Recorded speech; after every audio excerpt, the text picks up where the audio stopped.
మరణాత 28/11/2024. ఈ రోజు దేవుని వాగ్దానము. యెహోవా దయాళుడు, ఆయన కృప నిరంతరముండును. 1వ దినవృత్తాంతములు 16:34. ఈ వాగ్దానము మనందరి కుటుంబంలో నెరవేరాలని ప్రార్థిద్దాం. ప్రార్థన.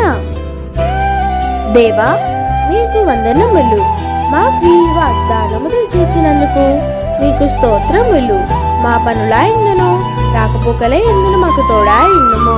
మీ బిడ్డలకి కలిగిన సమస్తమును దీవించండి. ఆయుష్ను ఆరోగ్యాన్ని దయచేయండి. మాకేది అవసరమో నీవు ముందే ఎరిగిన వాడవు కనుక మా అవసరమును తీర్చండి. మమ్మల్ని దీవించి రక్షించమని యేసు నామమున ప్రార్థిస్తున్నాం తండ్రి. ఆమేన్. మరణాత.